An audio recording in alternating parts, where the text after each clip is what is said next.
general characteristics, I would say that they are involving a charismatic leader, someone that has a special quality about them, that very often attracts people that are on the fringes of society, that are looking for attachment or family or boundaries that are not available in other communities that they've joined. Very often it is demanding of certain qualities, that they have to agree to certain guidelines. It is voluntary, and very often cuts them off from other groups that they belong to, such as family. In many ways, what I was saying, it gives them a sense of belonging. It has a lot of set, pat answers for them where they had questions before. It gives them leadership to some extent where they didn't have it before, and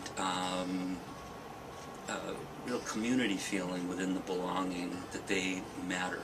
Whereas in their other lifetime, you might say, they didn't consider themselves as part of anything.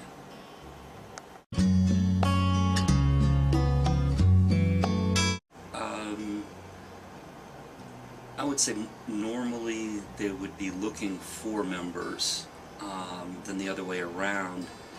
I wouldn't say they prey on members, but very often they would, let's say, meet halfway and meet each other.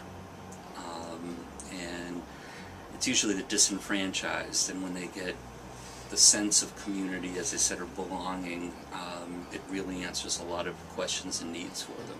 So it's a little bit of each. Well, again, a lot of it depends on your definition of cult. It's a person very often that has a lot of questions, that may have been on the fringes of their own community or even family, away from home, looking in need of direction and specific answers. It's a whole lot of things.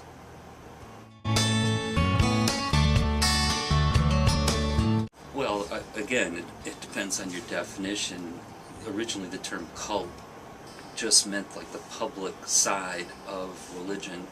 You have cultic objects like vestments or different things, but beginning in the 1960s, you get this idea of these groups that are forming that are, against other groups, so to speak.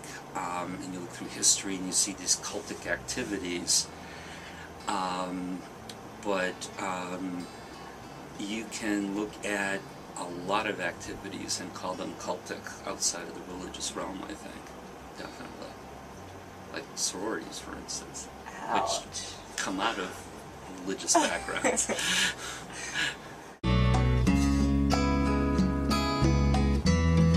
I would say, again, to what extent that the cult affects the person, it can have a positive effect.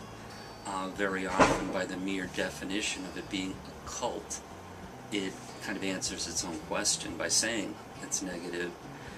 But if it gives people a sense of belonging and it doesn't involve, as you said, brainwashing or illegal activities, it can help the person and give them a lot of well-being, focus, etc.